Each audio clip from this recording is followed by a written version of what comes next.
I hope the Filipino people are walking with me right now. Exclusive in an economic zone, which is exclusive for Filipino citizens, as confirmed by UNCLOS, as confirmed by the international arbitration. And yet we continue to be harassed, threatened, and even injured by foreign nationals right in our sovereign land. With this situation, will you have the peace of mind na ipagtiwala ang kaisa-isa mong national grid sa kaaway mo sa West Philippine Sea?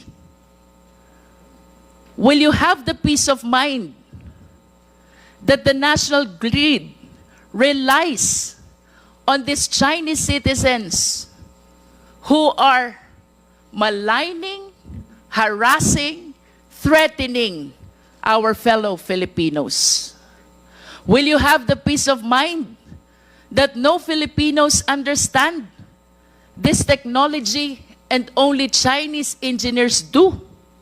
Will you have the peace of mind that the technology can be controlled by somebody in Nanjing, leaving all of us helpless?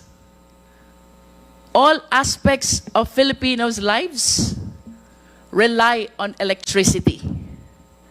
Manufacturing, transportation, communication, you name it. What will happen to us if indeed this technology is under Chinese control and they decide to sabotage our country? Hello po mga ka-viral and welcome back again to this YouTube channel. Latest update na naman tayo. Nabuking na ang tunay na status ng NGCP o National Grid Commission of the Philippines na siyang responsable sa pamamahala ng elektrisidad sa ating bansa. Nabunyag na hindi Pilipino ang chairman o namamahala dito kundi isang Chinese national, pati na rin ang mga board of directors na ayon sa mga kongresista ay paglabag sa National Constitution na pagkasunduan ng nagdaang administrasyon ng Pangulong Duterte na makipagtulungan sa China para sa NGCP kung saan 60% ay sa mga Pilipino at 40% naman sa mga Chinese. Subalit, lumalabas ngayon na maaring sinasabotay ng China ang kuryente ng bansa at kinokontrol nila ang operasyon ng ating elektrisidad sa dahilan na meron pala itong control power sa Nanjing, China. At ito ay ang nakakagulat na nadiskubre ng mga nag-iimbestiga. Pinangangambahan ngayon ng marami ang national security ng ating bansa kung tunay ngang mayroong control system ang NGCP sa Nanjing, China. Isa sa mga isyu na tinalakay sa Committee Hearing on Franchise ay ang hindi pa pagkakaroon ng audit report sa NGCP simula nang ito'y na-implementa, na ayon sa mga kongresista ay nakakaduda at labag sa batas. Sa nasabing hearing ay dumalo ang ilang mga personalidad na kabilang sa NGCP at talagang sinabon sila ng mga kongresista na sina Congresswoman Attorney Luestro, Congressman Adjong, Congressman Marcoleta, Congressman Rodriguez at iba pa. Natuklasan at pinagdududahan ng maaring may kasunduan ang nagdaang administrasyon na si Pangulong Duterte at China hinggil sa NGCP na baka naibenta na ito sa China. Narito ang nakakagulat na mga revelasyon sa nagdaang hearing sa Kamara hinggil sa National Grid Commission of the Philippines o NGCP. Atin pong panoorin. Now, the next issue is, already in the last hearing, the SEC has already come out with an opinion that chairmen who are foreigners, like in this case a Chinese is a chairman, has no violation of the constitutional provision under Article 15 that it says there that executive and managerial positions are reserved to Filipinos. Clearly, the chairmanship is not a violation if you have a Chinese or any other foreign individual. Now, what's being brought here is that the chief technical officer. Question to SEC. Are technical officers executive or managerial positions violating the Constitution of the Republic of the Philippines? Good afternoon, Mr. Chair. As to the duties of the Chief Technical Officer, it would largely depend on what is written in the bylaws of NGCP. GCP, did you not examine that and then you had a big decision and you have certified that there's no violation? We have no certification that NGCP has not violated any constitutional provision. If I have to manifest that. What I have stated in the last hearing is based on an opinion by the SEC that was issued before, stating that chairman of the board may be a foreign national, but it has to be qualified that his duties will be limited to that of a presiding officer in board meetings. That's correct. In GCP, okay. Oh, you have secured all the approvals of this chief technical officer. Can you tell us which agencies has approved and has now no objection to your appointment of a chief technical officer who is a Chinese? Mr. Chairman, the chief technical, well, all our technical officers at that time had to go through a gamut of applications for work permits and visas, work visas. We first go to the DOE to get their endorsement, and they will endorse the application to the DOJ, and the DOJ will cascade that application to the To get BID. that endorsement from DOE. And then the BID, after yes. Yes, But- yes, for the record. The DOE endorsed your application, endorsed that position to be held by a Chinese, and then you can now go to the Department of Justice and the Bureau of Immigration, which I headed during the time of President Estrada. Yes, Mr. Chairman. That's the procedure. And then they evaluate the functions that the technical personnel will be performing, and if they are indeed technical in nature, they will issue the permit for the technical personnel. And were they issued permits from the Bureau of Immigration and the Department of Justice? Yes, Mr. Chairman. For nobody has questioned these decisions of the agencies that are really looking into whether a position holder violates the Constitution or not. There was no adverse decision of all the agencies of the government. Not that we recall, Mr. Chairman. Was there, because you supervise corporations, was there a complaint of any person against the chief technical officer holding this position that it violates the law? As of this moment, Mr. Chair, there is no filed complaint regarding that matter, Mr. Chair. And so therefore, once again, I'm saying that there is no violation at all. And so, chairman can be a foreigner, chief technical officer can be a foreigner. Now, it's clear. Now, let's go to the most basic, the most important constitutional, what pervades the Constitution, and that is national security, Mr. Chairman. It is not mentioned in the Constitution, but in every section, every article of the Constitution, always national security. What is there is national territory, national development, and all of this. So then we go now to the issue of the Chinese with the NGCP. Okay.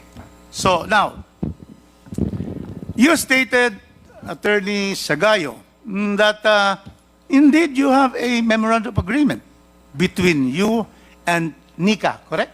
And NICA, Mr. Chairman, is the primary intelligence gathering and analysis of arm of the Philippine government, carrying out three functions: overt, covert, clandestine intelligence operations. So we have to find out on this issue of national security, which is brought about during the last hearing and then now, that the Chinese are there, and therefore there is this is a question of national security because the Chinese interferes with the NGCP. interferes in its operations, its decision-making. And therefore, if they are there, it therefore creates a problem on national security, and which all of us Filipinos will be against if there is any foreign power that will therefore make, decide on the fate of Filipinos.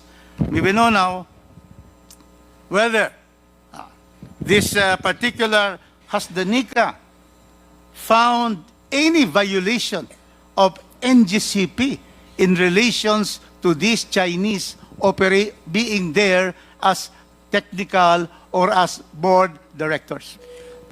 Before you answer, you're 5 minutes up, but we will give you an extension because you're also a senior citizen. Yes, I invoke Okay, that for because two. otherwise Okay. there will be no equal protection of the laws. Okay. If you are going to Proceed. give We will extend. Congressman Marcoleta and not me. Thank you for the Okay. 3 minutes. Thank you. Otherwise, you violate the Constitution. Mr. Chairman, please. Please, attorney. No finding of any violation by And- NICA. Thank you, Mr. Chairman. Thank you. And since when did you have this memorandum allowing NICA to really go into the operations, go into the your distribution system and the influence of the Chinese in the NGCP? When did you have that NICA agreement? Mr. Chairman, Please. thank you, Mr. Chairman. Prior to this administration, we had been allowing NICA, ISAF to inspect our facilities. During this administration of President Marcos, we entered into a memorandum of agreement with NICA. And also during this administration, we allowed them, Mr. Chairman, to hold office in NGCP. Thank you, Mr. Chairman. So you're saying Proceed. that NICA, Mr. Chairman, can I proceed? You're saying that the NICA is holding office right there in your premises. That's what I said, Mr. Chairman. Wow. And Thank you. also, you mentioned about the ISAP. Do you have also agreements with the armed forces of the Republic of the Philippines? Mr. Chairman, with respect to the armed forces of the Philippines, we have agreements in the local level with respect to the protection of our facilities. And we also have an agreement with the armed forces of the Philippines with respect to reservists. We have reservists who are employees of NGCP who committed themselves to protect the transmission facilities. And Attorney Samboy here is a lieutenant colonel, lieutenant colonel of the reserve forces of the armed forces of the Philippines. Thank you, Mr. Chairman. So in all the operations from the time you started in 2008 up to now, has there been any derogatory report and you have been asked by the NICA, the armed forces, and all the intelligence bodies here that you have to be, there are violations in terms of possibility. We're talking about possibilities. Possibility of interference by these Chinese who are always intruding illegally in our West Philippine Sea, and which the Chinese has lost all 8 points in the International Arbitral Tribunal in Den Haag. Was there any to alert you? Because the NICA is the primary intelligence gathering and analysis of our country. Was there anything from the time you operated up to now that NICA has called your attention to violations? Mr. Chairman, there's none. We haven't received any notice from NICA, from ISAF, that we are violating security measures and laws. Thank you, Mr. Chairman. And my final question is to the President, President Anthony Almeida. You're under oath. Where is Anthony? Mr. Almeida, please take your respective seat. I Do think you- he went to the restroom. Yeah. Do you Yeah. assure this august committee on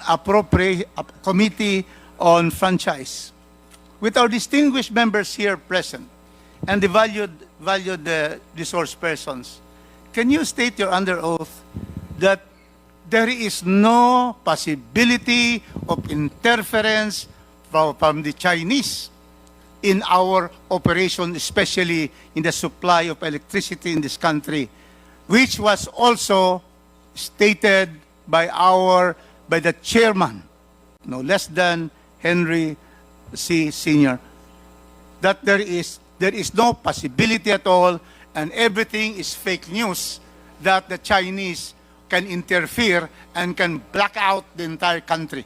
Can you say that categorically, unequivocally? Mr. Almeida, you're under oath. Yes, Mrs. Chair. Yes, there is no possibility that, but as far as I'm concerned, as a Filipino citizen and as a reserve also of the armed forces, I categorically say that there's no possibility, Mr. Chair, that the Chinese can, yeah. Thank you. And with that, Mr. Chairman, it is clear that the NGCP has not violated any constitutional provision and even the principles underlying the Constitution. Number Thank two, Mr. Chairman, it has clearly followed all the provisions of its franchise. Third, all that they have done has been approved by the ERC. The pass-on of the franchise tax and all the cross-ownership and also the public offering. So, Mr. Chairman, I do not see how we can continue with this hearing when there are no violations.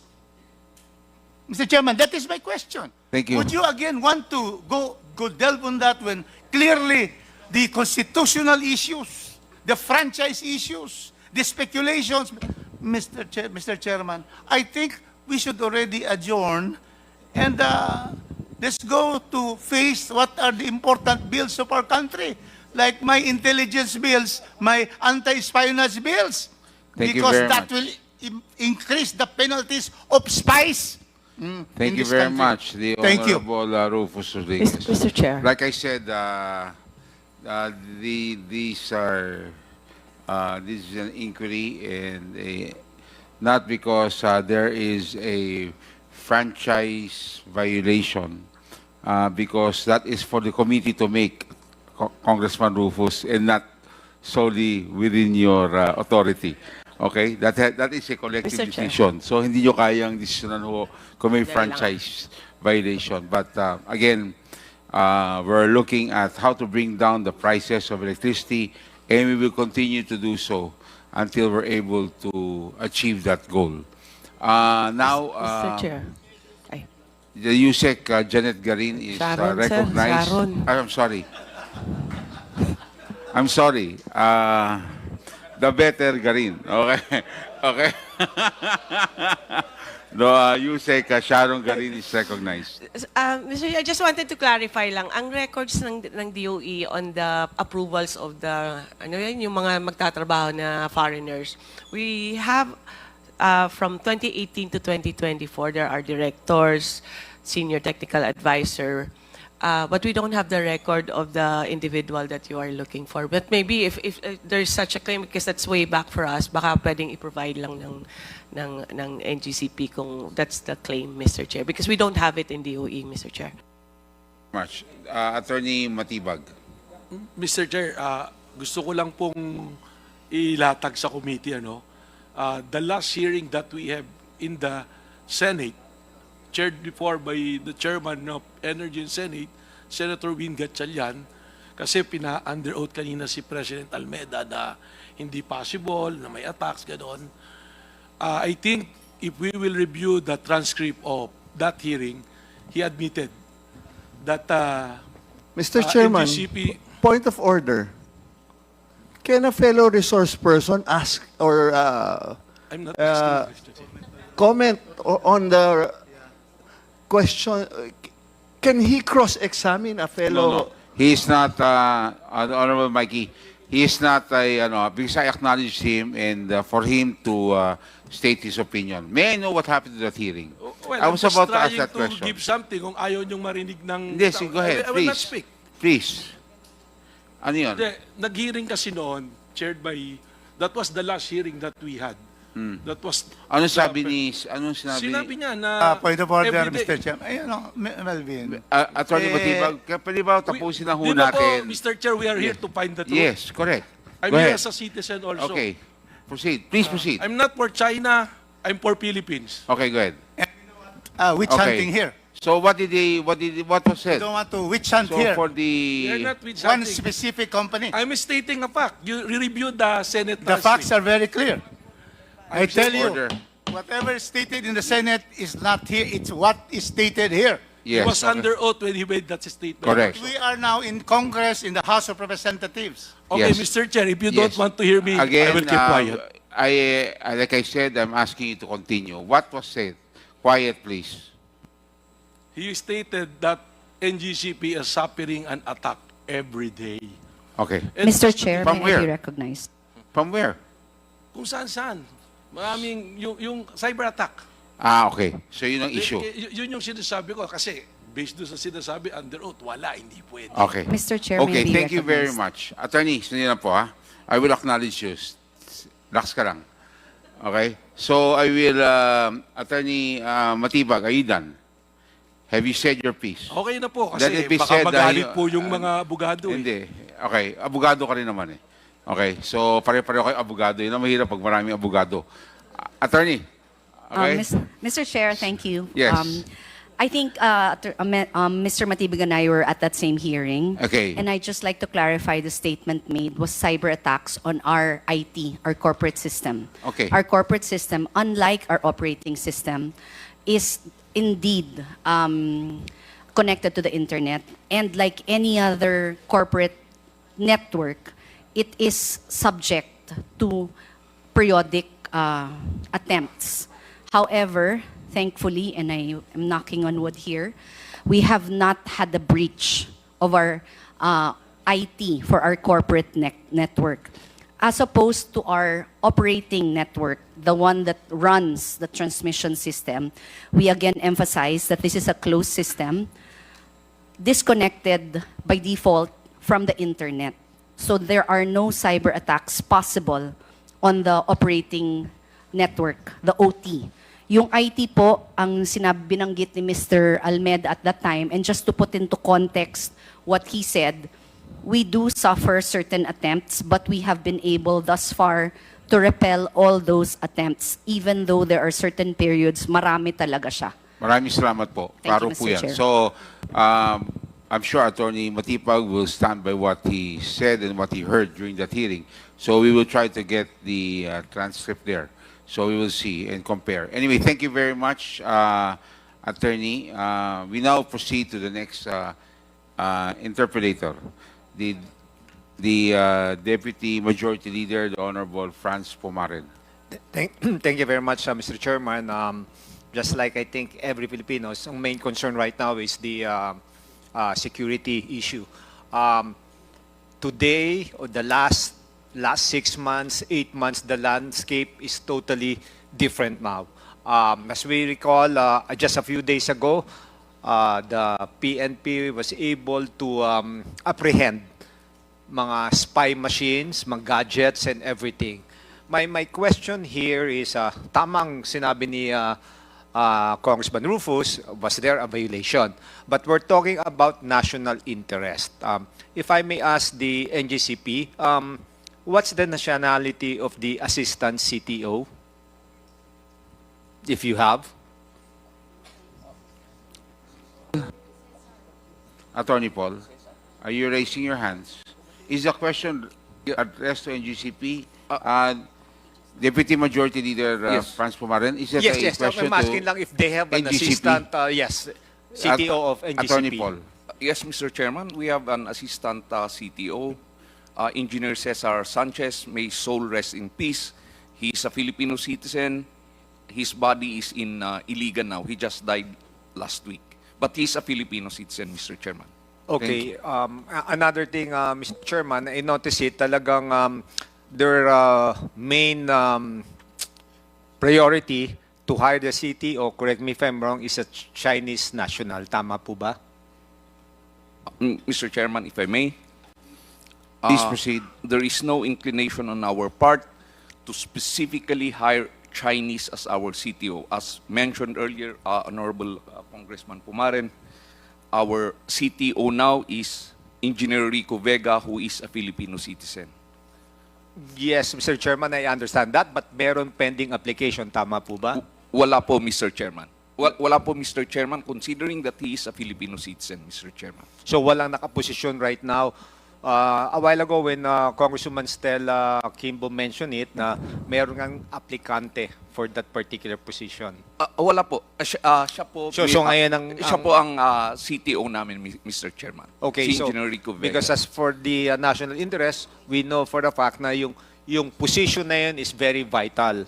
And Mr. Chairman, I just want to manifest, it's a very shallow reason for those directors, those Chinese, not to tell us here, that's why they're not here, because yesterday was their annual meeting. Tama, annual meeting. If they find this hearing very important, dapat lumipad sila ngayon. Second, ang isang reason is it's Chinese New Year. Chinese New Year is January 29. I know there's festival, but here, we're in the Philippines. They're officers of NGCP. Mas priority ba sa kanila ang mag-enjoy sa festival? I don't think so. Tama po ba yun, Mr. Chairman? Maybe we can hear from them. That's a very shallow reason. Festival? Tayo ba, if may work tayo dito, we cannot attend because birthday ko, birthday nito? That's the main concern. How can you show us na this Chinese, yung heart nila sa Filipinos para tumulong?